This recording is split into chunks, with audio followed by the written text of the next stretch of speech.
Hello student, so today we will discuss parabola questions of 2019. ठीक है, तो first question से स्टार्ट करते हैं। तो देखो बच्चों, पहला क्वेश्चन है axis of a parabola lies along x axis if its vertex and focus are at distance 2 and 4 respectively from the origin on the positive axis, then which of the following does not lie on it। तो यार देखो, बहुत आसान question है। ठीक है, देखो vertex आपको बोला है ओरिजिन से 2 यूनिट की डिस्टेंस पे है और जो फोकस है वो ओरिजिन से 4 यूनिट की डिस्टेंस पे है। ठीक है, तो अगर आप पैराबोला बनाना चाहो, वैसे तो ना भी बनाओ चलेगा, बट अगर आप बनाना चाहो डायग्राम, तो मान लो ये वर्टेक्स है 2 यूनिट पे और ये 4 यूनिट पे आपका फोकस हो जाएगा। क्या बात समझ में आ रही है? और पॉजिटिव एक्स एक्सिस पे है, इन्होंने खुद ही बोला है क्वेश्चन में। तो इस तरीके से आपका ये डायग्राम बन जाएगा। ठीक है, आपका जो पैराबोला है वो इस तरीके से बन जाएगा। तो ये वर्टेक्स होगी बच्चों 2,0। ठीक है, और ये फोकस हो गया, ये हो गया आपका 4,0। क्लियर है? और ये आपका ओरिजिन है, ये आपका ओरिजिन है 0,0। क्या बात समझ में आ रही है? तो क्वेश्चन में क्या बोला था, वर्टेक्स जो है वो 2 यूनिट की डिस्टेंस पे ओरिजिन से, फोकस जो है वो 4 यूनिट की डिस्टेंस पे ओरिजिन पे, और जो एक्सिस है वो अलोंग एक्स एक्सिस है। क्लियर है? तो ये डायग्राम हो गया। तो अगर मैं बोलूं कि जो वर्टेक्स से फोकस की डिस्टेंस होती है उसको ए बोलते हैं, तो वर्टेक्स से फोकस की डिस्टेंस बेटा यहाँ पे कितनी हो जाएगी 2। तो ए की वैल्यू कितनी हो गई 2। ए की वैल्यू पता है, वर्टेक्स है 2,0। तो इक्वेशन ऑफ पैराबोला क्या हो जाएगी बेटा? Equation of parabola, equation of parabola आपका क्या हो जाएगा? इक्वेशन ऑफ पैराबोला हो जाएगा Y square is equal to 4a होता है, a की वैल्यू 2 है, इनटू वर्टेक्स का x कोऑर्डिनेट जो है वो 2 है आपका, तो हो जाएगा x माइनस 2। क्लियर है बच्चों? तो यहाँ से आपके पैराबोला की इक्वेशन आ गई Y square is equal to 8 into X minus 2। I hope यहाँ तक बात क्लियर होगी। ठीक है, ये आपके पैराबोला की इक्वेशन आ गई। अब आपसे ये पूछा था कि which of the following points does not lie on it. ये 4 ऑप्शन दे रखे हैं, आपको चेक करके देखना है कि कौन सा पॉइंट इस पैराबोला के ऊपर लाई नहीं करेगा। तो जब आप चारों ऑप्शन को एक एक करके चेक करेंगे तो बच्चों ये जो 8,6 है ऑप्शन 2, ये जब आप इसमें सेटिस्फाई करवा के देखोगे तो ये इस पैराबोला के ऊपर लाई नहीं करेगा। तो ऑप्शन कौन सा हो जाएगा? 2। ठीक है, तो बहुत सिंपल क्वेश्चन था। नेक्स्ट क्वेश्चन पे आते हैं। नेक्स्ट क्वेश्चन है बेटा, if theta denotes the acute angle between the curve this and this at a point of their intersection, then mod of tan theta is equal to. तो देखो बेटा, पहला कर्व क्या दिया है? पहला कर्व दिया है आपको y is equal to tan minus X square which is a parabola. ठीक है, क्या बात समझ में आ रही है?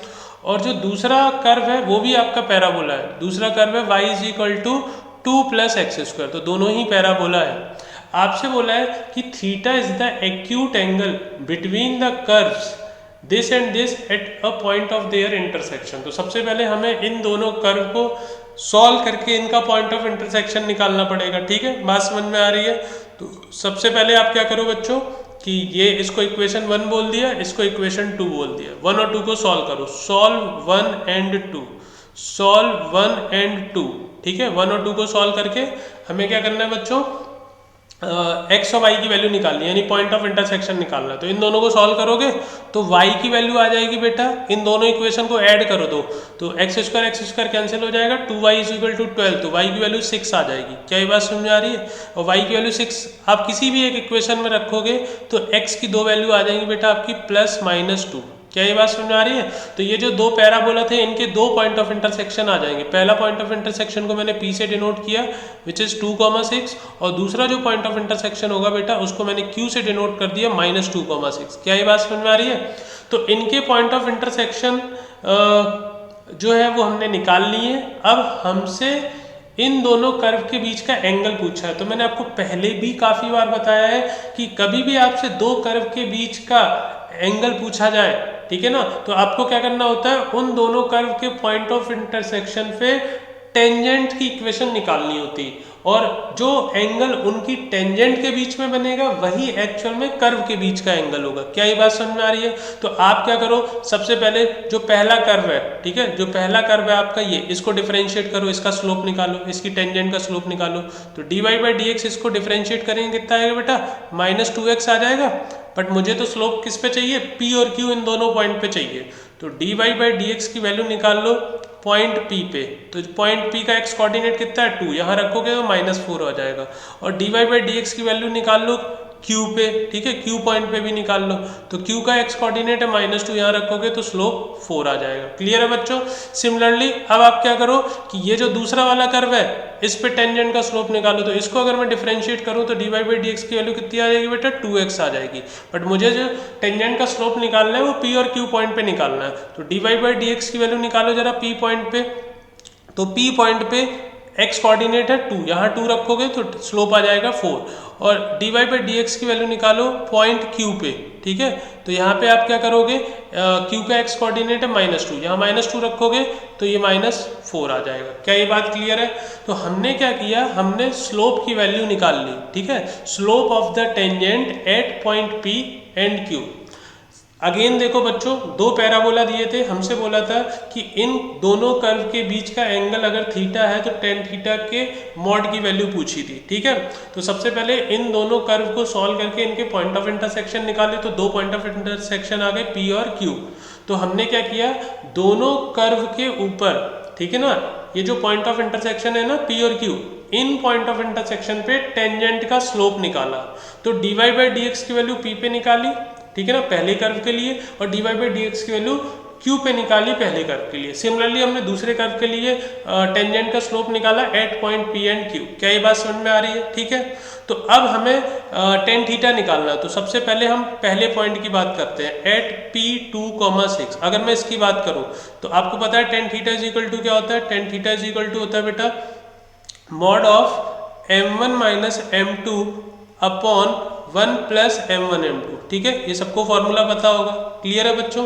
तो यहाँ से टेन थीटा की वैल्यू, ठीक है, टेन थीटा की वैल्यू, तो m1 ये जो पहला वाला कर्व है इस पे जो टेंजेंट का स्लोप आया उसको m1 बोल दिया। अभी P पॉइंट की बात चल रही है, तो P पॉइंट पे पहले वाले कर्व पे टेंजेंट का स्लोप कितना बच्चों -4, तो ये -4 आ गया, माइनस m2 कितना है P पॉइंट पे, वो है 4।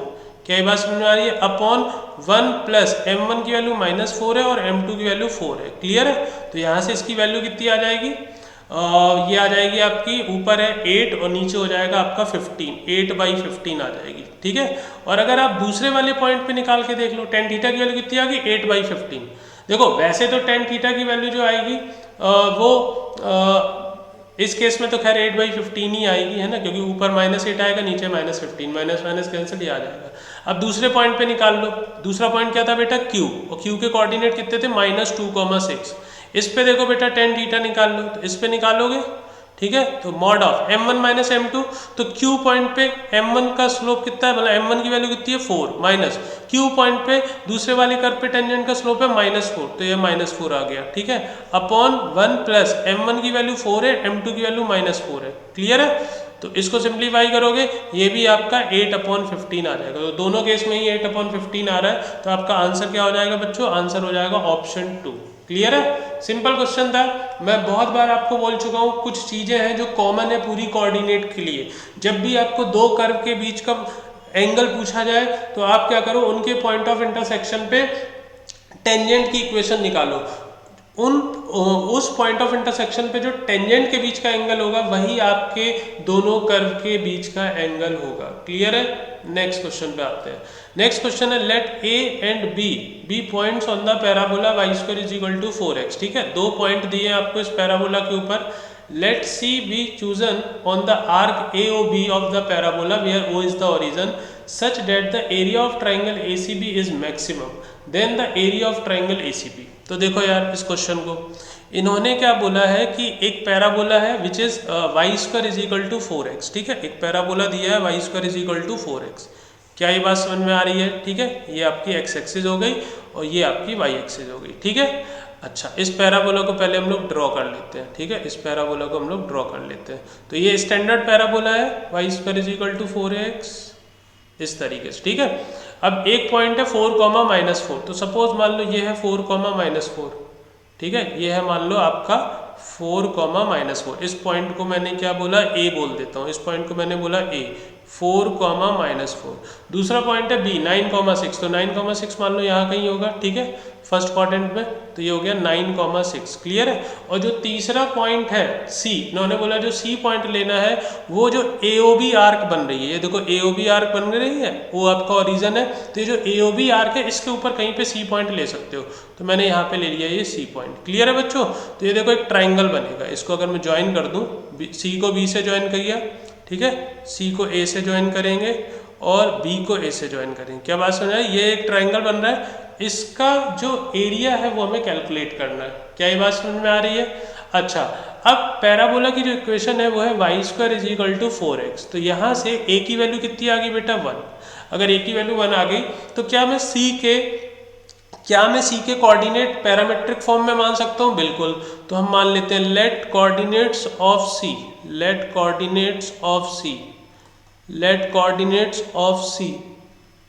b। तो क्या होता है बच्चों, 80² 280, a की वैल्यू 1 है, t² 2t। बोलो क्लियर है। ये मान लिया। एरिया ऑफ ट्राइंगल का फॉर्मूला लगा दो, एरिया ऑफ ट्राइंगल ACB, ठीक है, फॉर्मूला लगाओ 1/2, ठीक है, x1 y1। तो कहीं से भी स्टार्ट कर लो, चलो यहीं से कर लेते हैं, सी से ही कर लेते हैं, ठीक है। तो हो जाएगा t² 2t और 1, ठीक है। फिर आप ले लो b के कोऑर्डिनेट 9 6 1, फिर a के कोऑर्डिनेट 4 -4 1, ठीक है। इस डिटर्मिनेंट को सॉल्व करना है, ठीक है। अच्छा, एरिया को मैंने a से डिनोट कर दिया। इस डिटर्मिनेंट को सॉल्व कर लोगे, डिटर्मिनेंट सॉल्व करना सबको आता है, ठीक है। तो इसका जो एरिया आएगा सॉल्व करने पे वो आ जाएगा 5 × t² - t-6, ये आ जाएगा एरिया। क्लियर है। अब क्वेश्चन में देखो क्या बोला था कि जो एरिया है ट्राइंगल ACB का बच्चों वो मैक्सिमम है। तो जब भी मैक्सिमम मिनिमम की बात होगी तो क्या करेंगे हम लोग, डिफरेंशिएट करेंगे। तो इसको डिफरेंशिएट कर दो t के टर्म्स में, तो dA/dt = 5 × इसका डिफरेंशिएशन आ जाएगा बेटा 2t - 1। क्लियर है। अब dA/dt को फॉर मैक्सिमम वैल्यू, ठीक है, फॉर मैक्सिमम dA/dt को 0 कर दो, तो 5 × 2t - 1 = 0। क्लियर है। तो यहाँ से t की वैल्यू कितनी आ जाएगी बेटा 1/2। क्या बात समझ में आ रही है। तो t = 1/2 पे आपको मैक्सिमम एरिया मिलेगा। क्या ये बात समझ में आ रही है। तो मैक्सिमम एरिया निकालने के लिए हम क्या करेंगे, जो हमारा एरिया आया था उसमें t = 1/2 रख देंगे। Maximum area A = 5 × t² - t - 6, ये आया था। यहाँ पे t की वैल्यू 1/2 रख दो, तो 1/2 का स्क्वायर माइनस का 1/2 माइनस का 6। क्लियर है बच्चों। इसको सिंप्लीफाई कर लेना, तो जो फाइनल आंसर आएगा वो आपका आ जाएगा 125/4। क्लियर है। ठीक है। आई होप यहाँ तक किसी को कोई प्रॉब्लम नहीं होगी। ठीक है। तो अब ऑप्शन मैच कर लेना, देखो कौन सा आएगा। 125/4 को अगर मैं डिवाइड करूँ 4, मतलब 125 को 4 से डिवाइड करूँ तो कौन सा ऑप्शन मैच करेगा। I think first option is the correct answer. ठीक है। क्लियर है बच्चों। नेक्स्ट क्वेश्चन पे आते हैं। नेक्स्ट क्वेश्चन है, if the parabolas y² = 4b(x - c) and y² = 8ax have a common normal, then which one of the following is a valid choice for the ordered triad a, b, c। देखो इन्होंने क्या बोला कि ये दो parabola दिए हैं, इनका एक कॉमन नॉर्मल है। ठीक है, इनका क्या है, एक कॉमन नॉर्मल है। तो इन्होंने बोला है कि ए बी सी का कौन सा पेयर जो है वो वैलिड चॉइस होगा। ठीक है, तो चलिए देखते हैं। सबसे पहले तो हमने ये पैराबोला लिया y² = 8ax। क्लियर है बच्चों। तो वैसे तो y² = 4ax होता है। ठीक है, तो यहाँ पे a की जगह क्या है, मतलब a की वैल्यू यहाँ पे क्या है, 2a है। y² = 4ax होता है तो हम बोलते हैं ना कि यहाँ पे a है, a की वैल्यू a है। अब यहाँ पे 8a है, 8ax है, तो यहाँ पे a की वैल्यू कितनी हो गई, 2a हो गई। क्या बात समझ में आ रही है। तो अगर मैं बोलूँ कि इस पैराबोला के लिए नॉर्मल की इक्वेशन लिखो, m स्लोप का नॉर्मल, तो equation of normal with slope m। ठीक है, m स्लोप का नॉर्मल लिख रहा हूँ मैं, equation of normal with slope m। ठीक है, तो इक्वेशन होती है y = mx - 2am - am³ ये होता है एक्चुअल में y is equal to M X minus 2am minus am3, but यहाँ पे a की वैल्यू 2a है, तो ये हो जाएगा 4am माइनस 2am3। क्या ये बात समझ में आ रही है? ठीक है, बिकॉज यहाँ पे a की जगह 2a लिखा हुआ है, इसलिए जो नॉर्मल की इक्वेशन में जहाँ a आता है वहाँ 2a लिख दिया, तो ये नॉर्मल की इक्वेशन आ गई। क्लियर है बच्चों? तो ये आपकी हो गई इक्वेशन 1। बात समझ में आ रही है? अब दूसरा जो कर्व दिया है वो दिया है Y square is equal to 4bx minus C. Clear है? तो अब इसके लिए अगर मैं नॉर्मल की इक्वेशन लिखूं, equation of normal with slope m, equation of normal with slope m। बात समझ में आ रही है बच्चों? तो अगेन वही होता है फॉर्मूला, तो जो अभी बताया था, मतलब इक्वेशन तो वही होगी, y is equal to M X minus 2am minus am3, ये होती है m स्लोप की नॉर्मल की इक्वेशन। बस यहाँ पे क्या है कि इस पैराबोला के लिए जो वर्टेक्स है वो 0 0 ना होके क्या है बेटा c, 0, ठीक है, और a की जगह b लिखा हुआ है। तो देखो y is equal to M X होता है, बट यहाँ x की जगह क्या लिखा है, x माइनस सी, तो हम यहाँ लिखेंगे m into X minus C. Clear है? उसके बाद होता है माइनस 2am, यहाँ a की जगह क्या लिखा है, b, तो ये हो जाएगा 2bm। फिर होता है am क्यूब, तो यहाँ पे बच्चों a की जगह क्या लिख देंगे, b, तो हो जाएगा bm क्यूब। आई होप यहाँ तक बात क्लियर होगी। ठीक है, अगर इसको मैं थोड़ा सही से लिखूँ तो हो जाएगा y is equal to M X minus cm minus का 2bm माइनस का bm क्यूब। ये हो गया आपका सेकंड इक्वेशन। अब देखो क्वेश्चन में क्या बोला था कि ये दोनों जो पैराबोला है इनका कॉमन नॉर्मल है, तो ये जो इक्वेशन 1 है वो इस वाले पैराबोला के लिए नॉर्मल है, इक्वेशन 2 जो है वो इस वाले पैराबोला के लिए नॉर्मल है। तो बिकॉज ये कॉमन नॉर्मल है तो ये इक्वेशन 1 और इक्वेशन 2 सेम होनी चाहिए, और अगर इक्वेशन 1 और इक्वेशन 2 सेम होनी चाहिए तो इनका जो ये कांस्टेंट पार्ट है, इनका जो ये कांस्टेंट पार्ट है, देखो y is equal to M x plus c के फॉर्म में लिखा है, ये भी नॉर्मल की इक्वेशन मैंने y is equal to M x plus c के फॉर्म में लिखी है, तो इनका जो ये कांस्टेंट वाला पार्ट है वो दोनों इक्वेशन का क्या होना चाहिए, सेम होना चाहिए। क्या ये बात समझ में आ रही है? तो हम यहाँ पे क्या लिखेंगे बच्चों, फ्रॉम 1 and 2, फ्रॉम 1 and 2, तो पहली वाली इक्वेशन का कांस्टेंट पार्ट क्या है, minus 4am minus 2am cube. Clear है? इज इक्वल टू दूसरी वाली इक्वेशन का कांस्टेंट पार्ट क्या है, माइनस cm माइनस का 2bm और माइनस का bm क्यूब। आई होप इतनी बात सबको क्लियर होगी। ठीक है बच्चों, अब देखो मैंने क्या किया, ये जो राइट वाले टर्म है ना, ये जो राइट वाले टर्म है, आप राइट वाले टर्म को लेफ्ट में ले आओ। ठीक है, तो जब राइट वाले टर्म को लेफ्ट में लाओगे तो ये हो जाएगा आपका bm क्यूब, ठीक है, bm क्यूब, और ये 2am क्यूब पहले से लिखा था तो यहाँ लिख लिया। ठीक है, उसके बाद देखो फिर ये जो राइट में दो टर्म थे m वाले, इधर आएंगे तो पॉजिटिव हो जाएंगे, 2bm, ठीक है, प्लस cm, और लेफ्ट में ऑलरेडी एक नेगेटिव टर्म लिखा था 4am इज इक्वल टू 0। तुम देखो हर टर्म में बच्चों एक m तो कम से कम लिखा ही है, तो एक m कॉमन ले लिया तो ये बच्चा bm square minus 2am square, ठीक है, उसका ये बचा 2b plus c minus 4a। आई होप यहाँ तक किसी को कोई दिक्कत नहीं होगी। ठीक है, तो अब या तो m इज इक्वल टू 0 होगा, दो नंबर का प्रोडक्ट 0 है तो या तो m इज इक्वल टू 0 होगा, या फिर ये जो पूरा एक्सप्रेशन लिखा है तो इस पूरे एक्सप्रेशन में से मैंने m स्क्वायर कॉमन लिया तो बचा b माइनस 2a। क्लियर है? और ये जो तीन टर्म थे इनको ऐसे लिखा रहने दिया, 2b plus c minus 4a।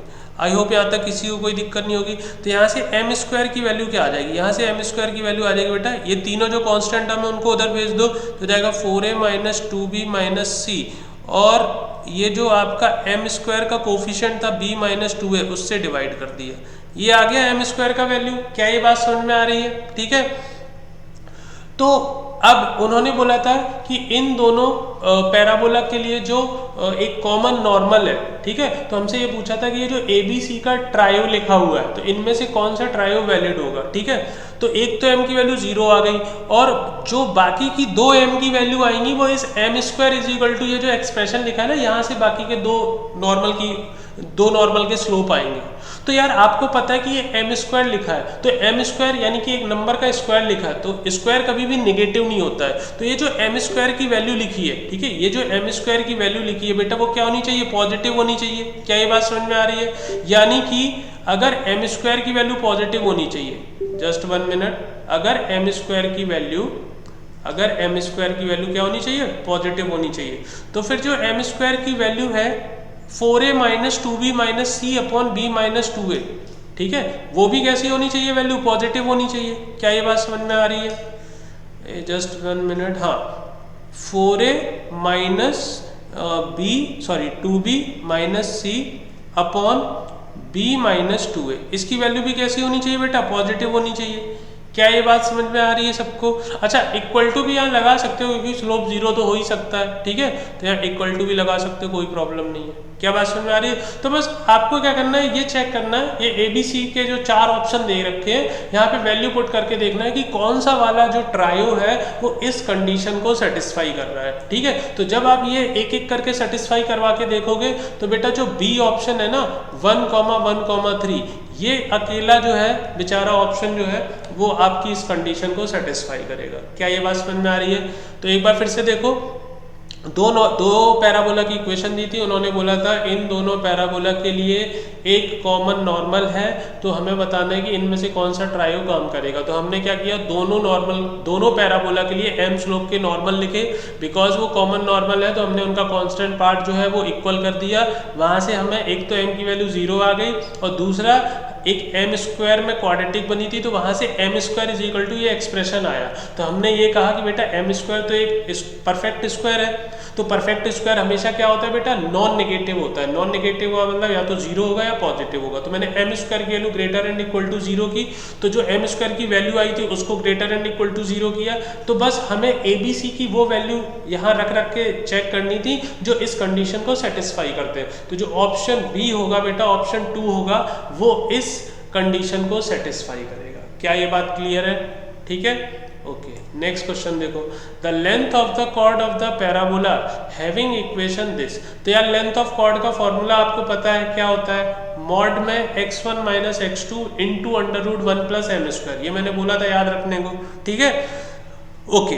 तो सबसे पहले आप क्या करो कि पैराबोला की इक्वेशन है X square is equal to 4y, ठीक है, इसको मैंने इक्वेशन 1 बोल दिया। और जो लाइन की इक्वेशन दी गई है x minus root 2y plus 4 root 2 is equal to 0, ठीक है, ये इक्वेशन 2 दी गई है।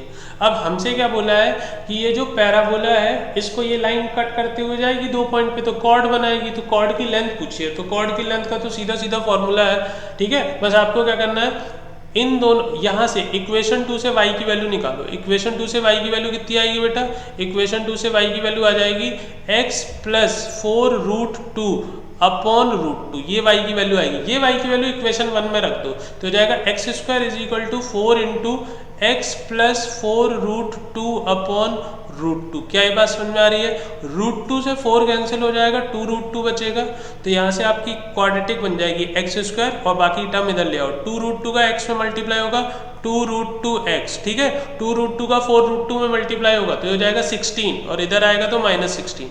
ये क्वाड्रेटिक बन गई, ठीक है। इसके 2 रूट होंगे, ऑब्वियस बात है x1 एंड x2। क्लियर है? आप तो ऐसे समझो ना, ये पैराबोला है, ये लाइन है, 2 पॉइंट पे कट कर रही है A और B पे, तो हमसे बस AB की लेंथ पूछी है।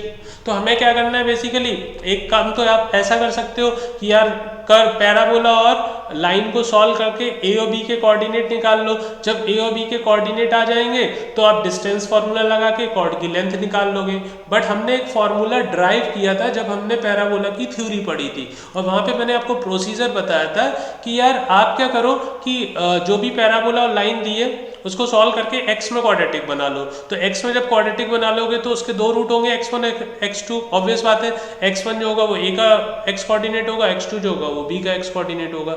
तो यहाँ से आप x1 माइनस x2 यानी कि डिफरेंस ऑफ रूट्स निकाल सकते हो। डिफरेंस ऑफ रूट्स क्या होता है क्वाड्रेटिक के लिए, रूट d अपॉन a, सही है। तो रूट d निकालो बेटा, b square minus 4ac, x का जो कोफिशिएंट होता है वो b होता है, तो माइनस 2 रूट 2 का स्क्वायर 8 माइनस 4ac, a की वैल्यू 1 है, c की वैल्यू माइनस 16, तो माइनस माइनस प्लस 16 हो जाएगा, ठीक है। और अपॉन a तो 1 है, तो ये हो गया 16 इंटू 4 64, 64 प्लस 8 72। तो 72 को मैं क्या लिख सकता हूँ बेटा, 72 को मैं लिख सकता हूँ 36 इंटू 2, और 36 बाहर आ जाएगा 6 रूट 2। ये आ गया आपका डिफरेंस ऑफ रूट्स, ठीक है। बात समझ में आ रही है? तो कॉर्ड लेंथ का फॉर्मूला क्या होता था, लेंथ ऑफ कॉर्ड लेंथ, मैंने ये आपको बोला था ये सबके लिए काम करेगा, लेंथ ऑफ कॉर्ड, ठीक है। लेंथ ऑफ कॉर्ड का फॉर्मूला मैंने आपको लिखवाया था x1 माइनस x2 का मॉड अंडर रूट में 1 प्लस एम स्क्वायर। एम क्या होता है, वो जो लाइन दी है उसका स्लोप। तो x1 माइनस x2 का मॉड अभी निकाला 6√2, और जो लाइन का स्लोप है बेटा वो देखो कितना है, ये लाइन दी हुई है। तो यहाँ से अगर मैं इस लाइन का स्लोप बोलूँ, इस लाइन का स्लोप कितना है, इस लाइन का स्लोप है बेटा 1/√2। क्लियर है, वो तो क्लियरली दिख रहा है ना। यहाँ पे रख दो m की वैल्यू 1/√2, तो 1/√2 का स्क्वायर 1/2। क्या ये बात समझ में आ रही है? तो हो जाएगा 6√2, और ये एलसीएम लोगे तो ये आ जाएगा आपका √3/2। तो √2 से √2 कैंसिल, फाइनली आपका आंसर आ जाएगा 6√3। This will be the correct answer. तो ऑप्शन हो गया 4। क्लियर है? मैंने बोला था या चाहे सर्कल हो, चाहे एलिप्स हो, चाहे पैराबोला हो, चाहे हाइपरबोला हो, सबके लिए कॉर्ड लेंथ ऑफ कॉर्ड का फॉर्मूला जो होता है वो होता है x1 माइनस x2 का mod into √1 plus M square. Clear है? m क्या होता है, वो जो गिवन लाइन है उसका स्लोप। x1 माइनस x2 का मॉड कहाँ से आएगा, that is difference of roots है। और वो कैसे बनेगा, वो कर्व और लाइन को सॉल्व करके x में क्वाड्रेटिक बना लेते हैं। तो उसके जो रूट्स होते हैं x1 और x2, उनका डिफरेंस निकाल लेते हैं √d/a से, तो ये हमारा आ जाता है। ठीक है, नेक्स्ट क्वेश्चन देखो। नेक्स्ट क्वेश्चन है बच्चों, if the area of the triangle whose one vertex is at the vertex of the parabola, ठीक है, and the other two vertices are the point of intersection of the parabola and y-axis is 250 square unit, then a value of a। देखो बहुत आसान है, parabola दिया है बेटा y square plus 4 into x minus a square is equal to 0। ठीक है, तो यहाँ से आ जाएगा y square is equal to, a term को उधर ले जाओ तो हो जाएगा माइनस का 4 x minus a square. Clear है? -4 लिखा है, इसका मतलब ये जो पैराबोला है वो लेफ्ट वर्ड है, इसकी जो ओपनिंग होगी वो लेफ्ट की तरफ होगी, और जो इस पैराबोला की वर्टेक्स है वो क्या है बेटा, a स्क्वायर कॉमा 0। भाई ऐसे होता है ना, x माइनस एच, यहाँ तो h की जगह a स्क्वायर लिखा है, तो वर्टेक्स हो गई a स्क्वायर कॉमा 0, और ओपनिंग जो होगी वो लेफ्ट की तरफ होगी क्योंकि यहाँ माइनस साइन आ रखा है। तो अगर मैं इसका डायग्राम बनाऊँ, ठीक है, अगर मैं इसका डायग्राम बनाऊँ तो लेफ्ट की तरह ओपनिंग है और वर्टेक्स है a स्क्वायर कॉमा 0। तो सपोज ये वर्टेक्स है, तो इस तरीके से आपका पैराबोला बन जाएगा। Just 1 minute. ठीक है, ये वर्टेक्स हो गई a स्क्वायर कॉमा 0, क्योंकि a स्क्वायर पॉजिटिव ही होगा तो इसलिए मैंने पॉजिटिव एक्स एक्सिस पे इधर लिया। इस तरीके से आपका पैराबोला बन जाएगा।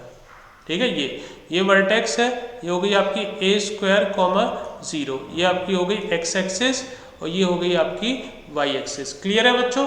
तो अब इन्होंने क्या बोला था कि हमें उस ट्राइंगल का एरिया बताना है जिसकी एक वर्टेक्स जो है वो पैराबोला की वर्टेक्स है, तो एक तो ये वर्टेक्स हो गई v, और जो बाकी की दो वर्टेक्स हैं ट्राइंगल की वो क्या है, वो है point of intersection of the parabola with y axis. यानी कि एक ये वर्टेक्स हो गई, इसको मैंने बोल दिया क्या बोले a बोल देते हैं। ठीक है, और दूसरी वर्टेक्स ये हो गई।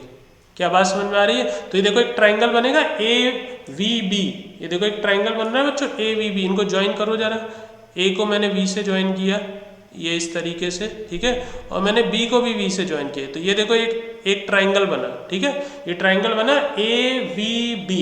इसका एरिया पूछा है, इसका एरिया एक्चुअल में दिया है 250, हमें A की वैल्यू पूछिए। क्या ये बात समझ में आ रही है? ठीक है, तो सबसे पहले तो हमें क्या करना पड़ेगा कि ये जो आपके A और B हैं, ठीक है, सबसे पहले तो हमें ये जो पैराबोला की जो पॉइंट ऑफ इंटरसेक्शन है विद y एक्सिस वो हमें कैलकुलेट करने पड़ेंगे, यानी a और b के कोऑर्डिनेट निकालने पड़ेंगे। क्या ये बात समझ में आ रही है? तो वो तो बहुत आसान है। ठीक है, जस्ट 1 मिनट, मेरा कर्सर जो है वो गायब हो गया है। ठीक है, ये आ गया। ठीक है, तो हमें a और b के कोऑर्डिनेट निकालने पड़ेंगे, वो बहुत आसान है बच्चों। आप क्या करो, पैराबोला की इक्वेशन में x is equal to 0 put कर दो, क्योंकि a और b दोनों जो पॉइंट है या दोनों वर्टिसेस, जो दोनों ट्राइंगल की वर्टेक्स है a और b, वो y एक्सिस पे लाई कर रही है, इसलिए x इज इक्वल टू 0 रख दो।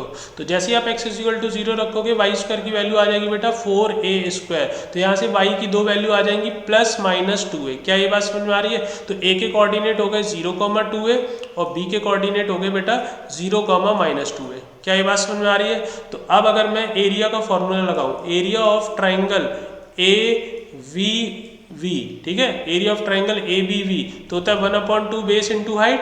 तो बेस, अगर मैं इसको बेस मान लूँ, किसको, AB को बेस मान लूँ, तो AB की बेटा ये लेंथ कितनी होगी, तो ये AB की लेंथ हो जाएगी 4a। ठीक है, और हाइट क्या हो जाएगी, हाइट हो जाएगी ये ओरिजिन से वर्टेक्स की ये जो डिस्टेंस है ये हाइट हो जाएगी।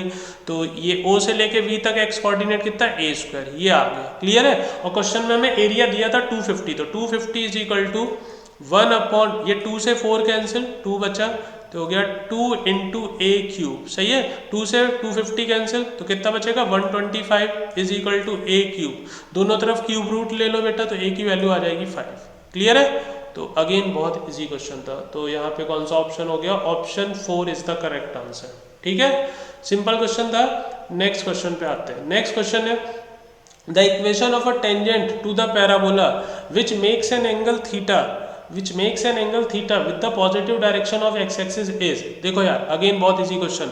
एक पैराबोला दिया है x² is equal to 8y, upward parabola है। तो अगर मैं आपको डायग्राम बना के दिखाऊं, ठीक है, अगर मैं आपको डायग्राम बना के दिखाऊं तो इस तरीके से कुछ बन जाएगा, इस तरीके से। क्लियर है। अब इन्होंने बोला है the equation of tangent to the parabola which makes an angle theta with the positive direction of x axis. Suppose मान लो मैंने एक टेंजेंट ड्रॉ की, ठीक है, मैंने क्या किया बेटा, एक टेंजेंट ड्रॉ की इस तरीके से इस पैराबोला के ऊपर। अब ये जो टेंजेंट है वो पॉजिटिव एक्स एक्सिस से थीटा एंगल बना रही है। क्या ये बात समझ में आ रही है। तो बस हमें इस टेंजेंट की, ये जो टेंजेंट हमने ड्रॉ की है, इस टेंजेंट की हमें क्या निकालनी है बेटा, हमें इसकी इक्वेशन निकालनी है। क्या इतनी बात क्लियर है। तो मैंने ये जो जिस पॉइंट पे टेंजेंट ड्रॉ की थी बच्चों, उस पॉइंट को मैंने ले लिया पैरामेट्रिक फॉर्म में। यहाँ से अगर इस पैराबोला से मैं बात करूँ, इसकी इक्वेशन से a की वैल्यू कितनी आ जाएगी 2। तो ये अपवर्ड पैराबोला है। अपवर्ड पैराबोला पे पैरामेट्रिक पॉइंट कैसे लिखते हैं, 280, 80 स्क्वायर। ठीक है, ये हो जाएगा 280, 80 स्क्वायर। क्लियर है बच्चों। a की वैल्यू 2 है, तो फिर p की वैल्यू क्या हो जाएगी, p की वैल्यू हो जाएगी बेटा 4t, a की जगह 2 रखेंगे तो हो जाएगा 2t स्क्वायर। क्लियर है, ये p के कोऑर्डिनेट आ गए।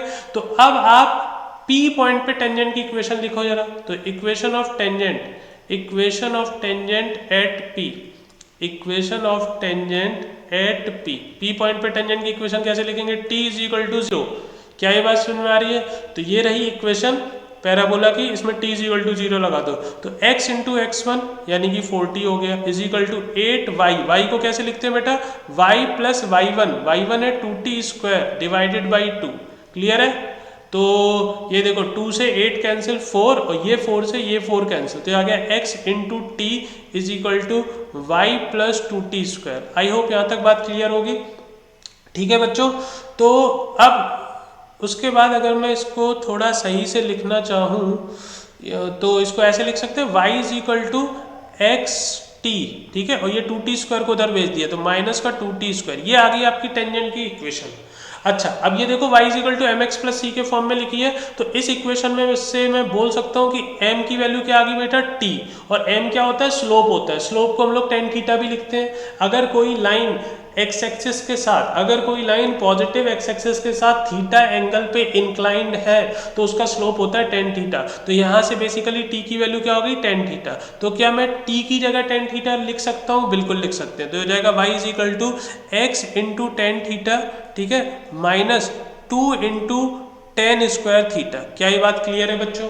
अच्छा, अगर ऑप्शन मैच करें तो ऑप्शन अगर देखो तो पहला ऑप्शन सही नहीं है, दूसरा ऑप्शन भी सही नहीं है, और तीसरा ऑप्शन मैच करवाने के लिए x का कोफिशिएंट 1 बनाना पड़ेगा। तो हमने क्या किया बच्चों, इस पूरी इक्वेशन को x का कोफिशिएंट 1 बनाना है, तो x का कोफिशिएंट अभी जो tan थीटा लिखा है उसको रिमूव करना पड़ेगा। तो मैंने इस पूरी इक्वेशन को tan थीटा से डिवाइड कर दिया। तो जैसे ही इस पूरी इक्वेशन को tan थीटा से डिवाइड करोगे तो y अपॉन tan थीटा क्या हो जाएगा बेटा, y cot थीटा। क्लियर है। ये बचेगा आपका x, और यहाँ tan स्क्वायर थीटा को tan थीटा से डिवाइड करोगे बचेगा 2 tan थीटा। तो देखो क्या ये ऑप्शन सही है। तो x ये लिखा है 2 tan थीटा को अगर मैं इधर भेज दूँ तो जाएगा y into cot theta plus 2 tan theta. तो ये आपका हो गया ऑप्शन सी। क्लियर है बच्चों। तो option c is the correct answer. Clear है। तो अगेन बहुत इजी क्वेश्चन था, है ना। बस हमें पैरामेट्रिक पॉइंट मान के हमें t इज इक्वल टू 0 से टेंजेंट की इक्वेशन लिखनी थी, अपने आप हमारा आंसर आ गया। ठीक है, ओके। नेक्स्ट क्वेश्चन है the tangent to the parabola y square is equal to 4x। ठीक है, इन्होंने बोला है एक पैराबोला है y square is equal to 4x। ठीक है, तो the tangent to the parabola y square is equal to 4x at the point where it intersect the circle in the first quadrant. ठीक है, तो देखो इन्होंने क्या बोला है बच्चों, कि हमें एक टेंजेंट की इक्वेशन निकालनी है, ठीक है। हमें क्या करना है बेटा, टेंजेंट की इक्वेशन निकालनी है इस पैराबोला के ऊपर, लेकिन किस पॉइंट पे निकालनी है, उस पॉइंट पे निकालनी है जहां पे ये पैराबोला उस गिवन सर्कल को इंटरसेक्ट कर रहा है इन द फर्स्ट क्वाड्रेंट। तो ये देखो, ये आपका पैराबोला हो गया और सर्कल की इक्वेशन है बच्चों x square plus y square is equal to 5, ये आपका सेकंड इक्वेशन हो गया। इन दोनों को सॉल्व करके पॉइंट ऑफ इंटरसेक्शन निकालो, सॉल्व 1 एंड 2, सॉल्व 1 एंड 2, ठीक है। तो यहाँ से वाई स्क्वायर की वैल्यू उठा के 4x सेकंड इक्वेशन में रख दो, बात समझ में आ रही है। तो x की दो वैल्यू आ जाएंगी, x की दो वैल्यू आएंगी 1, -5, बात समझ में आ रही है भाई। फर्स्ट इक्वेशन से वाई स्क्वायर की वैल्यू 4x उठा के मैंने सेकंड इक्वेशन में रखी, x में क्वाड्रेटिक बनेगी, उसको सॉल्व करना है, x की ये दो वैल्यू आ जाएंगी। बट क्वेश्चन में क्या बोला था, हमें तो फर्स्ट क्वाड्रेंट में जो इंटरसेक्शन है, पॉइंट ऑफ इंटरसेक्शन जो फर्स्ट क्वाड्रेंट में आ रहा है वो वाला पॉइंट ऑफ इंटरसेक्शन चाहिए। तो ये तो x की वैल्यू नेगेटिव है तो इसको निगलेक्ट कर देंगे, ये x की वैल्यू ले लेंगे 1। क्या ये बात समझ में आ रही है। तो जब आप x की वैल्यू 1 रखोगे, जब आप x की वैल्यू 1 रखोगे, ठीक है, जब आप x की वैल्यू 1 रखोगे यहाँ पे, तो y square is equal to 4 आएगा। और जब y square is equal to 4 आएगा तो y की दो वैल्यू आएंगी 2 और -2। बट मुझे फर्स्ट क्वाड्रेंट में चाहिए तो मैं कौन सी वैल्यू लूंगा बेटा, y की 2।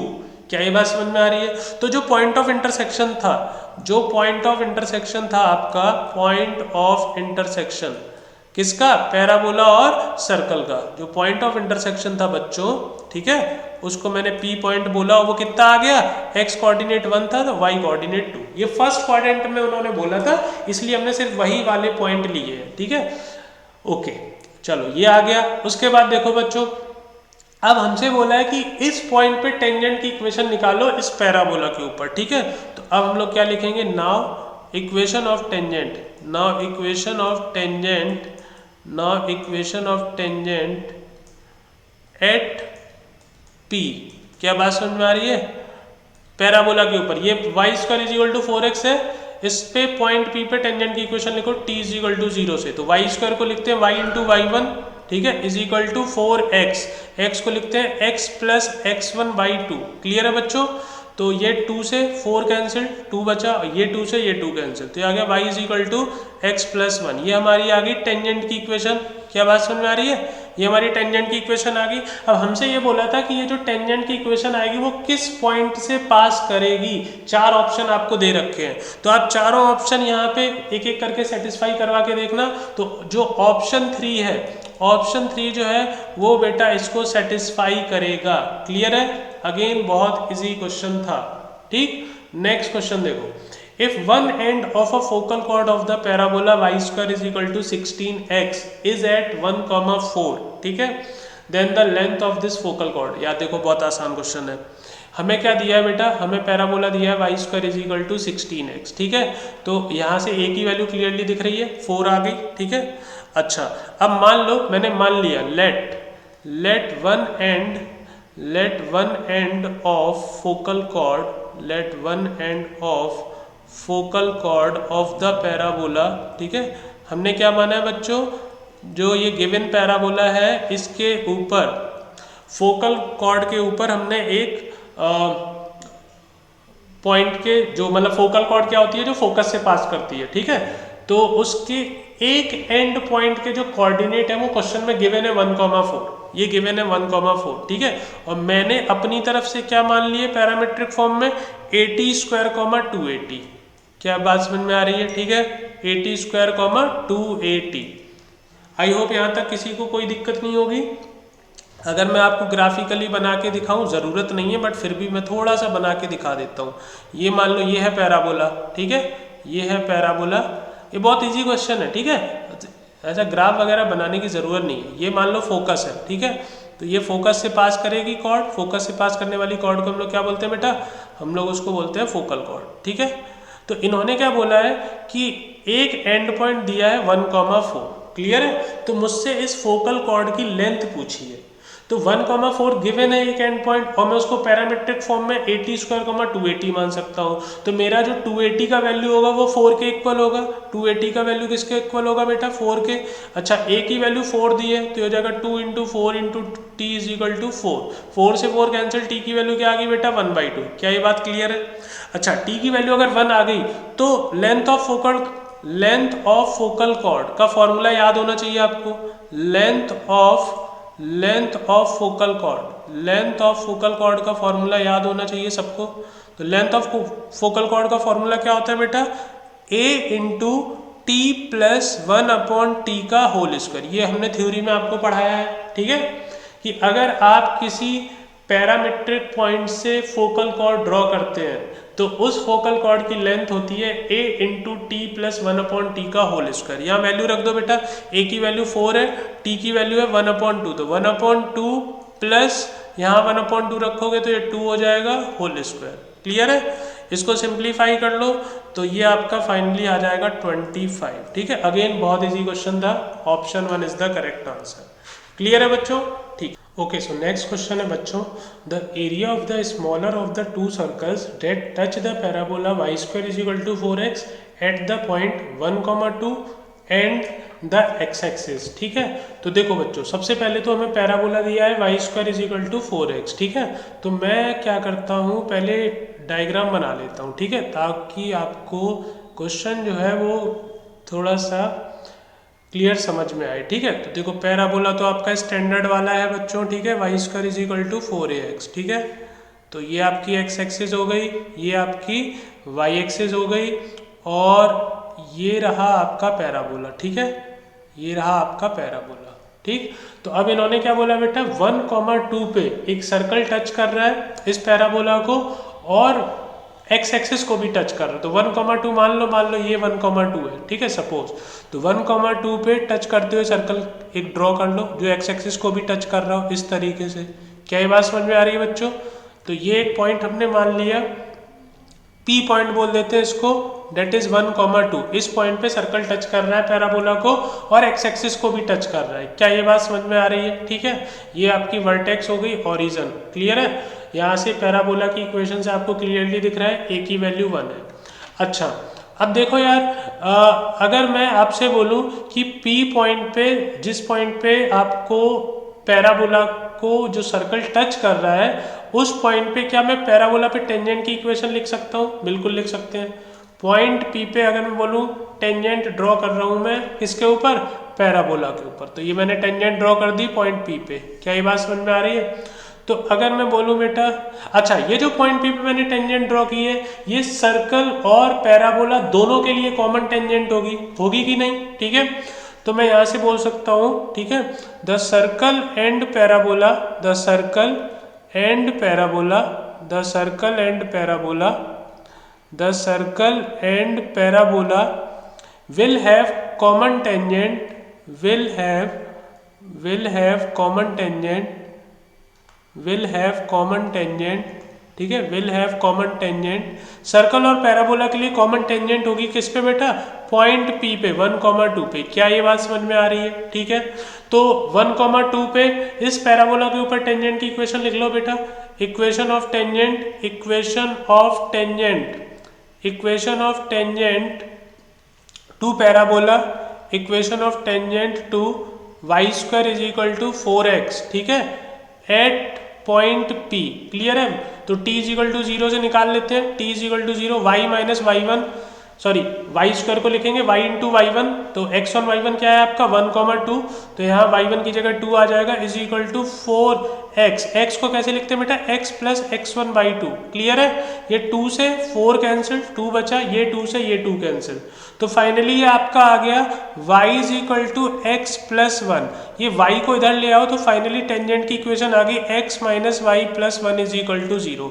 आई होप यहाँ तक किसी को कोई प्रॉब्लम नहीं होगी। ठीक है, अब देखो बच्चों, एक कॉन्सेप्ट मैंने सर्कल के जब हमने PYQs किए थे वहां पे भी मैंने आपको बहुत बार बोला था कि ये बहुत इंपॉर्टेंट है कि जब भी आपसे ये बोला जाए ना कि कोई सर्कल किसी लाइन को किसी पॉइंट पे टच कर रहा है, तो अभी यहाँ पे देखो ये जो हमने टेंजेंट की इक्वेशन निकाली है पॉइंट P पे, ये जो टेंजेंट की इक्वेशन पॉइंट P पे निकाली है, तो ये लाइन तो इस सर्कल के लिए भी टेंजेंट है ना पॉइंट P पे। तो क्या मैं अब इसको ऐसे बोल सकता हूँ कि ये जो सर्कल है हमारा इस लाइन को 1,2 पे टच कर रहा है, और अगर कोई सर्कल किसी लाइन को किसी पॉइंट पे टच कर रहा है तो मैं क्या फैमिली ऑफ सर्कल की इक्वेशन लिख सकता हूँ? बिल्कुल लिख सकते हैं। तो अब मैं यहाँ पे लिख रहा हूँ let equation of family of circles, let equation of family of circles. ये बहुत इंपॉर्टेंट कॉन्सेप्ट है यार, देखो बहुत बार यूज हो चुका है। Let equation of family of circle, ठीक है।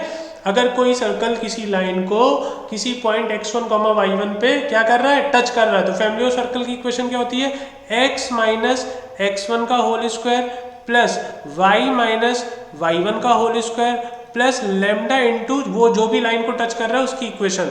तो ये अभी हमने निकाली है टेंजेंट की equation, x minus y plus 1 is equal to 0। Clear है बच्चों? इसको थोड़ा सिंप्लीफाई करके मतलब ओपन करके लिख लो तो ये सर्कल की इक्वेशन आ जाएगी x square plus y square और यहाँ से आएगा माइनस 2x का टर्म, ये है लेमडा x का टर्म, तो जाएगा lambda minus 2 into x. Clear है? यहाँ से आएगा माइनस का 4y वाला टर्म यहाँ से, और यहाँ से है माइनस का लेमडा y, तो ये आ जाएगा आपका माइनस का लेमडा माइनस का 4, ये आ गया। ठीक है, यहाँ से x माइनस 1 का होल स्क्वायर ओपन करोगे तो कांस्टेंट 1 आएगा, y माइनस 2 का होल स्क्वायर ओपन करोगे तो यहाँ से कांस्टेंट आएगा 4, तो ये हो गया 4 प्लस 1 5। ठीक है, तो ये 5 हो गया और ये लेमडा का 1 में मल्टीप्लाई होगा तो प्लस लेमडा, ये कांस्टेंट आ गया। क्लियर है बच्चों? यहाँ तक तो किसी को कोई दिक्कत नहीं है। ठीक है, अच्छा अब अगर मैं आपसे बोलूं, क्वेश्चन में ये भी बोला था ना कि ये जो सर्कल है हमारा वो एक्स एक्सिस को भी टच कर रहा है, तो अगर कोई सर्कल एक्स एक्सिस को टच कर रहा है तो उसका एक्स इंटरसेप्ट क्या होता है बेटा, 0 होता है। क्या ये बात क्लियर है? तो हम यहाँ लिखेंगे कि इट ऑल्सो टचेस, ठीक है, it also touches x axis, it also touches x axis. Clear है बच्चों? तो अगर कोई सर्कल एक्स एक्सिस को टच कर रहा है तो उसका जो एक्स इंटरसेप्ट होगा, उसका जो एक्स इंटरसेप्ट होगा बेटा वो क्या होगा, 0। एक्स इंटरसेप्ट होता क्या है, 2 under root g square minus c. ठीक है, क्या होता है बच्चों, 2 under root g square minus c is equal to 0। ठीक है, यहाँ तक आप ये कॉन्सेप्ट भी यूज कर सकते हो कि भाई सर्कल एक्स एक्सिस को टच कर रहा है तो उसका एक्स इंटरसेप्ट 0 होगा, या फिर आप इसको ऐसे भी यूज कर सकते हो। कैसे बच्चों, कि जैसे ये सर्कल है, ठीक है, अगर ये एक्स एक्सिस को टच कर रहा है, अगर ये एक्स एक्सिस को टच कर रहा है तो इसका जो y कोऑर्डिनेट होगा सेंटर का, इसका सेंटर का जो y कोऑर्डिनेट होगा वो तो रेडियस के इक्वल होगा, ऐसे भी यूज कर सकते हो। क्या बात समझ आ रही है? दोनों कॉन्सेप्ट आप यूज कर सकते हो, मतलब मैंने दोनों चीजें इसलिए बता दी ताकि आपको डिफरेंट सिनेरियोज पता रहे कि यार अगर कोई सर्कल एक्स एक्सिस को टच करता है तो उसका जो सेंटर का y कोऑर्डिनेट होता है वो रेडियस के इक्वल होता है, या फिर अगर कोई सर्कल x एक्सिस को टच कर रहा है तो उसका x इंटरसेप्ट 0 होता है। दोनों तरफ स्क्वायर कर दो तो यहाँ से आ जाएगा g square is equal to c. Clear है बच्चों? g की वैल्यू क्या है, जो x का कोफिशिएंट होता है वो 2g होता है, तो यहाँ पे g x का कोफिशिएंट लेमडा माइनस 2 है तो g की वैल्यू हो जाएगी लेमडा माइनस 2/2, ये g की वैल्यू होगी, उसका square is equal to c क्या होता है, कांस्टेंट। कांस्टेंट क्या है बेटा, 5 plus lambda, 5 plus lambda. Clear है बच्चों? इसको ओपन कर लो तो ऊपर लेमडा माइनस 2 का होल स्क्वायर है, इसको ओपन करेंगे तो लेमडा का स्क्वायर फिर माइनस 2 का स्क्वायर 4, फिर माइनस 2ab वाले टर्म से माइनस का 4 लेमडा, और नीचे 2 का स्क्वायर 4 होगा, इस 4 का इधर मल्टीप्लाई हो जाएगा राइट में, तो 4 इंटू 5 20 और 4 इंटू लेमडा 4 लेमडा। क्लियर है? अच्छा, उसके बाद मैं इसके बाद यहाँ पे कर रहा हूँ। ठीक है, तो देखो सारे टर्म को एक तरफ ले जाओ तो हो जाएगा लेमडा स्क्वायर, ठीक है, ये 4 लेमडा उधर जाएगा, नेगेटिव हो जाएगा माइनस का 8 लेमडा, ठीक है, और ये 20 उधर जाएगा माइनस हो जाएगा तो बचेगा माइनस का 16। ये क्वाड्रेटिक आ गई, और मुझे नहीं लगता इसके फैक्टर होने वाले हैं, तो हमें क्या करना पड़ेगा बेटा, क्वाड्रेटिक फार्मूला लगाना पड़ेगा। तो क्वाड्रेटिक फार्मूला लगाओगे minus b plus minus under root b square minus 4ac upon 2a, तो वहां से बेटा लेमडा की 2 वैल्यू आ जाएंगी। ठीक है, लेमडा की 2 वैल्यू आ जाएंगी, 4 प्लस माइनस 4 रूट 2। ठीक है, क्वाड्रेटिक फार्मूला लगा के देख लेना, ये 2 लेमडा की वैल्यू आ जाएंगी। तो बेसिकली अगर मैं दोनों लेमडा की वैल्यू अलग अलग लिखूं, लेमडा माइनस 4 रूट 2 और दूसरी वैल्यू हो जाएगी 4 प्लस 4 रूट 2। ठीक है, अब देखो क्वेश्चन में क्या बोला था, क्वेश्चन में एक बात बोली थी, the area of the smaller of the 2 circles that touch the parabola. अब देखो अगर मैं लेमडा की ये वाली वैल्यू लूंगा 4 प्लस 4 रूट 2, तो जो सर्कल आएगा ना वो बड़ा वाला सर्कल आएगा, बट हमसे कौन सा बोला था, स्मॉलर ऑफ द 2 सर्कल्स, तो मैं इस वाली वैल्यू को नहीं लूंगा, निग्लेक्ट कर दूंगा क्वेश्चन के अकॉर्डिंग, तो ये वाली वैल्यू हम लोग लेमडा की ले लेंगे। ठीक है, ये वाली क्यों निग्लेक्ट कर दी, बिकॉज ये जब वैल्यू आप लोगे ना तो this value of lambda forms bigger circle. क्या ये बात समझ में आ रही है? ये मैं यहाँ पे लिखे दे रहा हूँ, अगर आप ये वाली वैल्यू लोगे बेटा लेमडा की तो वो बिगर सर्कल फॉर्म करेगा। बट हमें तो स्मॉलर सर्कल के बारे में बोला था। क्लियर है बच्चों, यहाँ तक कोई दिक्कत नहीं होनी चाहिए। लेमडा की वैल्यू रख दो, लेमडा की वैल्यू रखोगे तो हमारे सर्कल की इक्वेशन आ जाएगी finally x square plus y square, और लेमडा की जगह रखेंगे 4 माइनस 4 रूट 2, 4 माइनस 4 रूट 2 रखेंगे बच्चों, तो ये आपका आ जाएगा 2 माइनस 2 रूट 4 रूट 2, ठीक है। ये आपका ये आ जाएगा इंटू एक्स, और ये y के कोफिशिएंट में रखोगे लेमडा की वैल्यू 4 माइनस 4 रूट 2, तो ये हो जाएगा -4 और -4 हो जाएगा माइनस का 8, है ना, हो जाएगा माइनस का 8 और माइनस माइनस प्लस 4 रूट 2, ठीक है।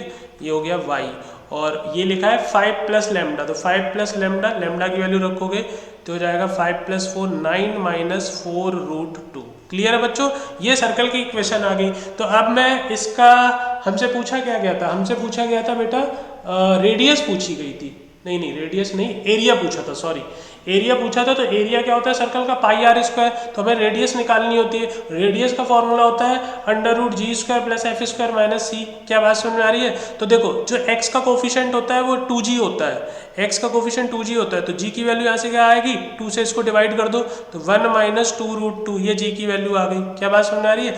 जो y का कोफिशिएंट होता है वो 2f होता है, तो f की वैल्यू कितनी आ जाएगी, 2 से डिवाइड कर दो तो हो जाएगा -4 प्लस 2 रूट 2। क्लियर है, g आ गया, f आ गया, और जो कांस्टेंट होता है वो c होता है, तो c कितना है बेटा 9 माइनस 4 रूट 2। क्लियर है, तो GFC लिखा है, रेडियस निकाल लो, रेडियस होती है under root g square plus f square minus c, value रखो यहाँ पे, तो r is equal to under root में g का स्क्वायर यानी कि 1 माइनस 2 रूट 2 का होल स्क्वायर, f का स्क्वायर यानी कि -4 प्लस 2 रूट 2 का होल स्क्वायर, और c है कांस्टेंट, ये आपका लिखा हुआ है, माइनस करके लिखेंगे तो ये -9 हो जाएगा, माइनस माइनस प्लस 4 रूट 2 हो जाएगा। क्लियर है बच्चों, इसको सिंप्लीफाई करना, ये जो रूट के अंदर चीजें लिखी हैं इसको सिंप्लीफाई करना, तो फाइनली जो रेडियस की वैल्यू आएगी, फाइनली जो रेडियस की वैल्यू आएगी वो आएगी 4 माइनस 2 रूट 2। क्लियर है, इसको ओपन करना, सिंप्लीफाई करना, तो रेडियस की वैल्यू आ जाएगी 4 माइनस 2 रूट 2। तो फाइनली मैं एरिया लिख सकता हूँ, एरिया ऑफ सर्कल क्या होता है बेटा, पाई आर स्क्वायर, तो pi into r square, r की वैल्यू कितनी आई है 4 माइनस 2 रूट 2 का होल स्क्वायर। क्लियर है, तो इसको ओपन करोगे, सिंप्लीफाई करोगे तो आ जाएगा बच्चों आपका 8 pi into 3 minus 2 root 2। Clear है, so this will be the, ये 2 रूट 2 लिखा है बेटा ये, ठीक है। तो कौन सा ऑप्शन हो गया देख लो, 8 pi into 3 minus 2 root 2, option 4 is the correct answer. Clear है, एक बार मैं फिर से एक्सप्लेन किए दे रहा हूँ। क्वेश्चन में बोला था the area of the smaller of the 2 circles that touch the parabola y square is equal to 4x at the point 1,2 and the x axis. तो देखो हमने पैराबोला ड्रॉ किया, फिर हमने 1,2 पे पैराबोला को टच करते हुए एक सर्कल बनाया which is also touching the x axis. Clear है, अब देखो 1,2 पे जो मैं टेंजेंट ड्रॉ करूंगा पैराबोला पे, वो सर्कल के लिए भी टेंजेंट होगी, तो मैंने 1,2 पे पैराबोला पे टेंजेंट की इक्वेशन निकाली, वो आ गई x minus y plus 1 is equal to 0। फिर मैंने आपको एक फैमिली ऑफ सर्कल में कॉन्सेप्ट पढ़ाया था विच इज़ वेरी इंपॉर्टेंट, कि अगर कोई सर्कल किसी लाइन को किसी पॉइंट पे टच कर रहा है तो हम उस फैमिली ऑफ सर्कल की इक्वेशन लिख सकते हैं कैसे, ये x माइनस 1 का whole square plus y minus 2 का whole square plus lambda times जो भी वो लाइन है उसकी इक्वेशन। ठीक है, इस सर्कल को ओपन करके लिखा प्रॉपर सर्कल GFC की फॉर्म में। फिर क्वेश्चन में बोला था कि ये सर्कल एक्स एक्सिस को भी टच कर रहा है, तो अगर एक्स एक्सिस को टच कर रहा है तो उसका एक्स इंटरसेप्ट 0 होगा, तो एक्स इंटरसेप्ट 0 कर दिया, उसको सॉल्व किया तो लेमडा की 2 वैल्यू आ गई। लेमडा की 2 वैल्यू आई, एक को निगलेक्ट कर दिया क्योंकि ये वाली वैल्यू लेने से बिगर सर्कल फॉर्म हो रहा था। ठीक है, तो हमने ये दूसरी वाली वैल्यू ली है लेमडा की, ये लेमडा की वैल्यू सर्कल की इक्वेशन में पुट की, सर्कल की इक्वेशन आ गई, वहां से GFC की वैल्यू लिखी और रेडियस का फॉर्मूला लगा के रेडियस निकाल लिया, और जब रेडियस पता चल गई तो सर्कल का area pi r square answer आ गया। क्लियर है, ओके। नेक्स्ट क्वेश्चन है बच्चों, if the tangent to the parabola y square is equal to x at a point alpha comma beta where beta is positive is also a tangent to the ellipse this then alpha is equal to। देखो बच्चों, इन्होंने बोला है कि एक parabola है y square is equal to x। Clear है, इसके किसी पॉइंट अल्फा कॉमा बीटा पे टेंजेंट हमने ड्रॉ की, और वो जो टेंजेंट है वो एक गिवन एलिप्स के लिए भी टेंजेंट का काम कर रही है, तो हमें अल्फा की वैल्यू पूछी है। क्या ये बात समझ में आ रही है? ठीक है, ओके, तो मैंने क्या किया, यहाँ से क्लियरली देखो ए की वैल्यू दिख रही है बेटा 1/4 है। तो मैंने क्या किया, इस पैराबोला के ऊपर एक पॉइंट माना, ठीक है, जो अल्फा कॉमा बीटा इन्होंने बोला है ना, वो मैंने पैरामीट्रिक फॉर्म में माना पॉइंट। मैंने पैरामीट्रिक फॉर्म में माना, क्या होता है, सॉरी स्लोप फॉर्म में मैंने एक पॉइंट माना इस पैराबोला के ऊपर। तो स्लोप फॉर्म में जो पॉइंट होता है पैराबोला के ऊपर वो होता है बेटा a/m²। क्या होता है बच्चों, a/m² कॉमा 2a/m। ये सबको पता होगा। अगर आपको किसी पैराबोला के ऊपर स्लोप के फॉर्म में पॉइंट एज्यूम करना है तो वो होता है a/m² कॉमा 2a/m। ए की वैल्यू ये लिखी हुई है, तो यहाँ से बेटा पी के कोऑर्डिनेट क्या आ गए, पी के कोऑर्डिनेट आ गए आपके 1/4m², और ये आपका हो जाएगा ए की वैल्यू 1/4 रखेंगे तो 1/2m। क्लियर बच्चों, ये हमारा पॉइंट पी आ गया। ठीक है, यहाँ तक तो किसी को कोई दिक्कत नहीं होनी चाहिए। ठीक है, अच्छा ये a/m² कॉमा -2a/m होता है ना, माइनस आ जाएगा, कोई बात नहीं, ये आ गया। ठीक है, अच्छा ये मैंने अपने तरफ से पॉइंट एज्यूम किया है, जबकि आपको पॉइंट ऑलरेडी क्वेश्चन में दे रखा है अल्फा कॉमा बीटा। तो बेसिकली ये मेरे लिए अल्फा हो गया और ये मेरे लिए बीटा हो गया। क्या ये बात समझ में आ रही है? और मुझसे अल्फा की वैल्यू पूछी गई है। ठीक है, यहाँ तक कोई दिक्कत नहीं है। अब मैंने क्या किया, इस पैराबोला के ऊपर m स्लोप की टेंजेंट की इक्वेशन लिखी। तो equation of tangent with slope m, equation of tangent with slope m। ठीक है, m स्लोप की टेंजेंट की इक्वेशन बेटा मैंने लिखी है यहाँ पे। तो वो क्या होती है, y = mx + a/m। a की वैल्यू 1/4 है तो 1/4m, ये इक्वेशन 1 आ गई। क्लियर है बच्चों? अब मैंने क्या किया, जो हमें एलिप्स की इक्वेशन दी थी वो लिखी मैंने। एलिप्स की इक्वेशन है x² + 2y² है, तो वो 2 को मैंने नीचे भेज दिया, 1/2 = 1। अब मैंने इसके लिए m स्लोप की टेंजेंट की इक्वेशन लिखी। तो equation of tangent with slope m, equation of tangent with slope m, equation of tangent with slope m। ठीक है, तो y = mx प्लस माइनस क्या होता है बेटा, √a² m² + b²। a² होता है जो x² के नीचे लिखा होता है, डेट इज 1, तो ये हो गया m², और b² होता है जो y² के नीचे लिखा होता है, यानी कि 1/2। क्लियर है? ये एलिप्स के लिए m स्लोप की टेंजेंट की इक्वेशन आ गई। अब इन्होंने क्या बोला था बेटा, ये तो कॉमन टेंजेंट है, तो ये इक्वेशन 1 और इक्वेशन 2 दोनों सेम टेंजेंट को रिप्रेजेंट करनी चाहिए। तो क्या इनका कांस्टेंट पार्ट सेम होना चाहिए? बिल्कुल सेम होना चाहिए। तो from 1 and 2 constant part same कर दो। 1/4m = plus minus √m² + 1/2। Clear है बच्चों? दोनों तरफ स्क्वायर कर दो, दोनों तरफ स्क्वायर करोगे तो आ जाएगा 1/16m² ये हो जाएगा m² + 1/2। क्या यहाँ तक बात क्लियर है सबको? अच्छा, यहाँ पे आप क्या कर सकते हैं, क्रॉस मल्टीप्लाई वगैरह करेंगे एलसीएम लेके, तो आपकी जो फाइनली इक्वेशन बनेगी वो ऐसे बन जाएगी 16m⁴, ठीक है, प्लस 8m², ठीक है, और -1। ये आपकी फाइनली एक 4 डिग्री इक्वेशन बन जाएगी।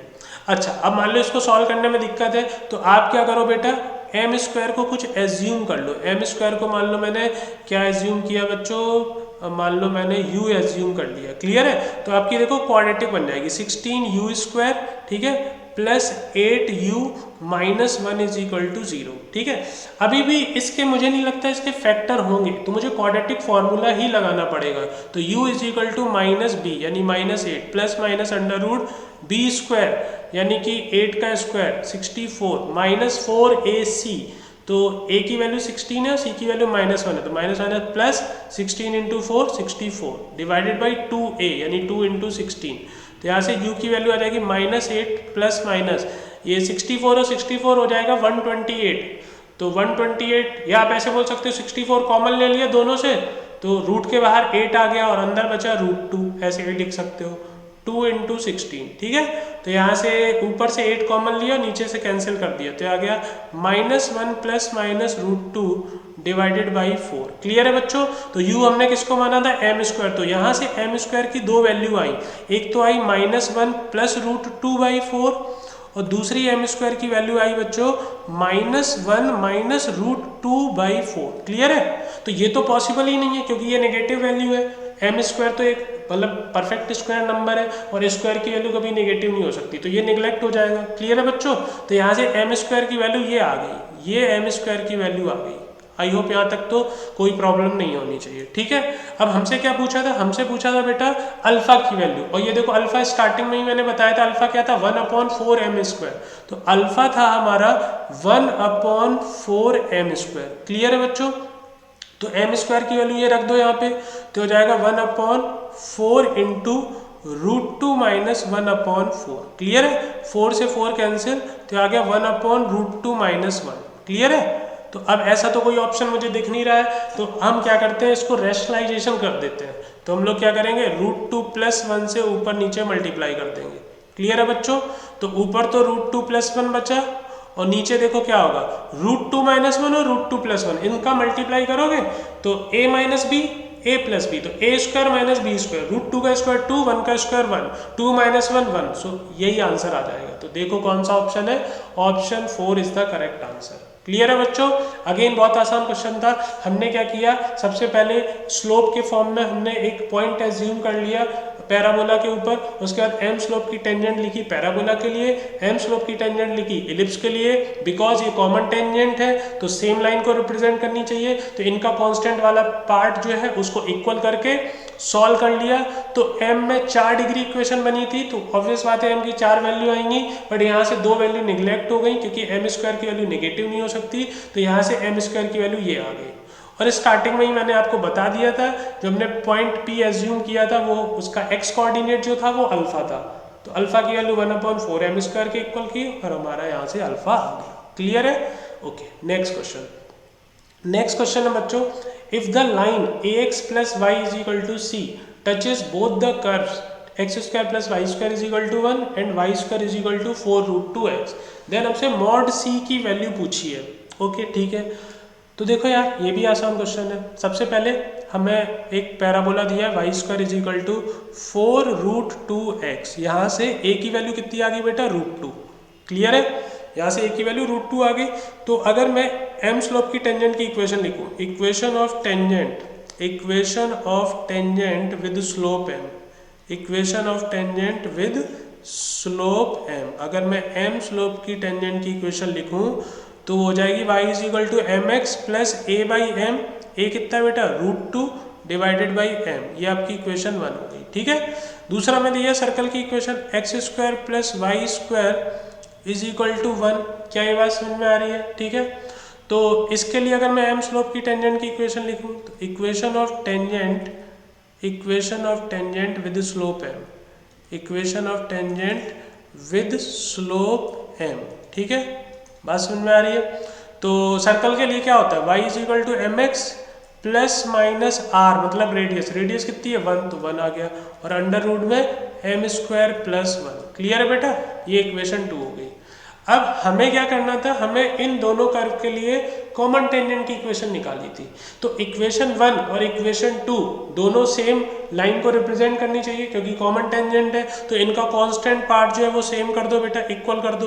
तो from 1 and 2 √2/m = ±√m² + 1। Clear है बच्चों?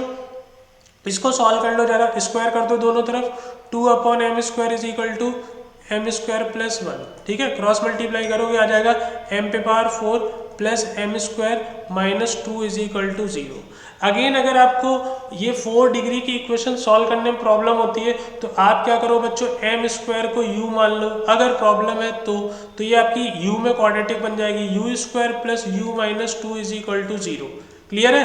ये क्वाड्रेटिक के फैक्टर कर लो, 2 × 1 = 2, तो इसके फैक्टर हो जाएंगे u + 2 × u - 1, ये 2 फैक्टर हो जाएंगे। क्लियर है? तो यहाँ से बच्चों u की 2 वैल्यू आ जाएंगी, एक तो -2 आ जाएगी और एक u की वैल्यू 1 आ जाएगी। ठीक है, तो u हमने किसको माना था, m², तो m² की 2 वैल्यू आई -2 और एक m² की वैल्यू आ गई 1।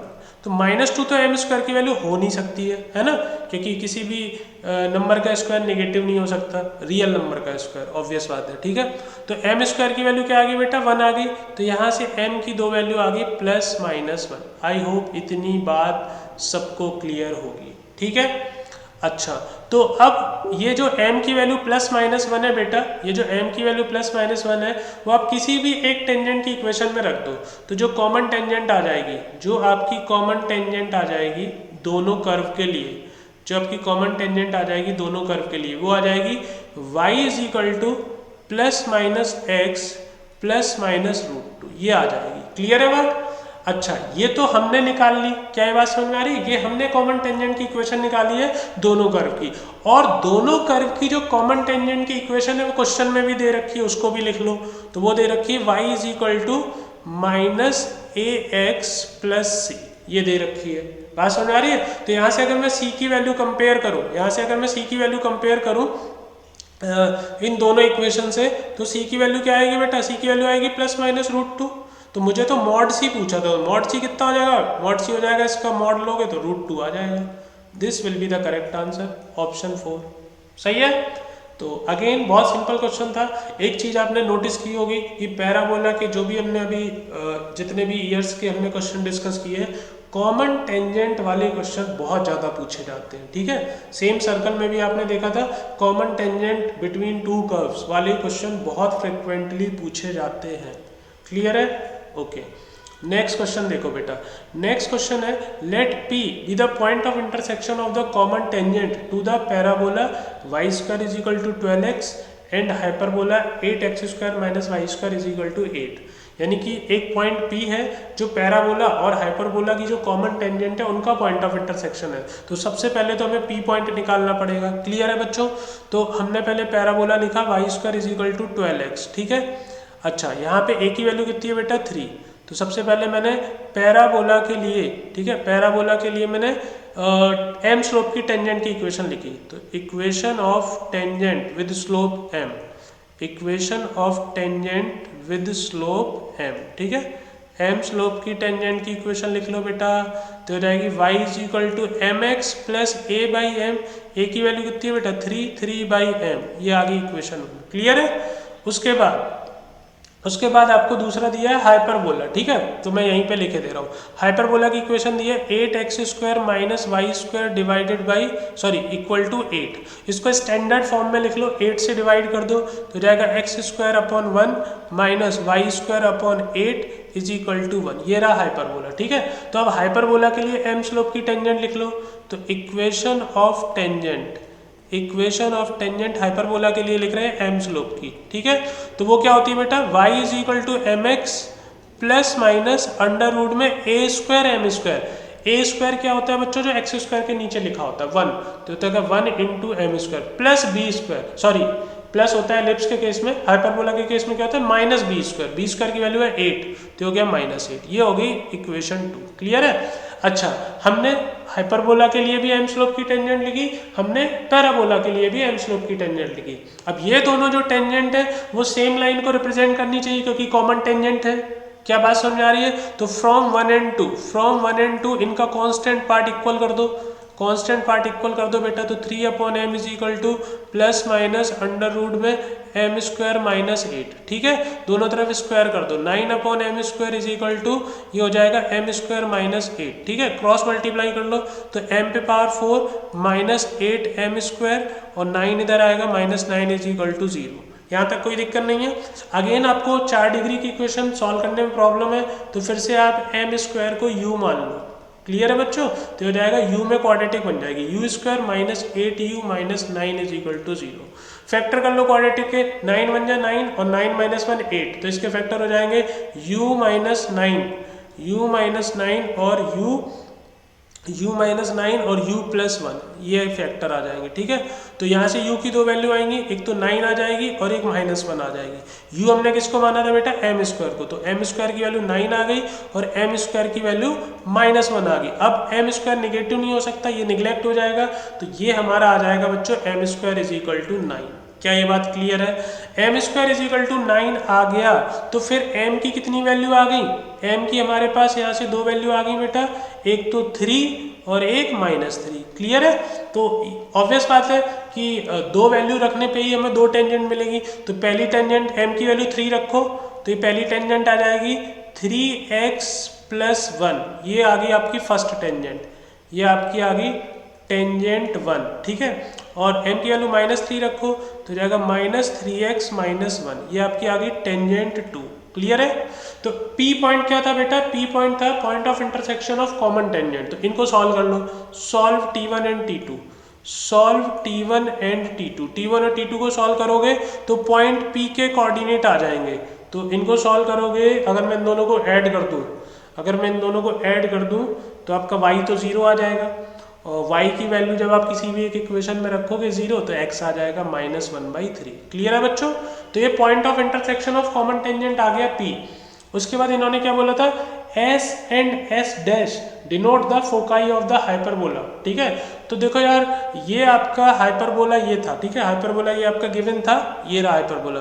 अगर मैं यहाँ से आपसे बोलूँ कि a² की वैल्यू कितनी है तो वो 1 है, मैं बोलूँ b² की वैल्यू कितनी है तो वो 8 है, तो इसेंट्रिसिटी निकालो जरा, e² होता है 1 + b² / a², यही तो होता है बच्चों। तो हो जाएगा 1 + 8/1, तो हो गया 9। तो E की वैल्यू कितनी आ गई, 3 आ गई। इसेंट्रिसिटी पता है, फोकस क्या होता है, फोकस होता है ±AE, 0, ठीक है। फोकस क्या होता है बेटा, फोकस होता है ±AE, 0। A की वैल्यू क्या है 1 और E की वैल्यू है 3, तो हमारे दो फोकस आ जाएंगे, S आ जाएगा 3, 0 और S डैश आ जाएगा आपका दूसरा फोकस -3, 0। क्लियर है बच्चों, फोकस पता चल गए। अब देखो क्वेश्चन में क्या बोला था कि जो पॉइंट P है वो S डैश को किस रेशियो में डिवाइड कर रहा है, ये पूछा है। तो देखो ये रहा, डायग्राम बना लेते हैं, ये है आपका S, ठीक है, और ये है आपका S डैश, ठीक है।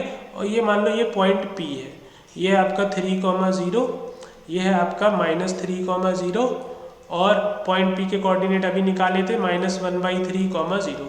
तो जब भी रेशियो पूछा जाता है कि कोई पॉइंट इन दोनों पॉइंट को ज्वाइन करने वाली लाइन को किस रेशियो में डिवाइड करेगा, तो हमने स्ट्रेट लाइन में पढ़ा था, हम रेशियो को λ/1 मान लेते हैं। हमने मान लिया कि पॉइंट P इस S डैश को λ/1 के रेशियो में डिवाइड करेगा।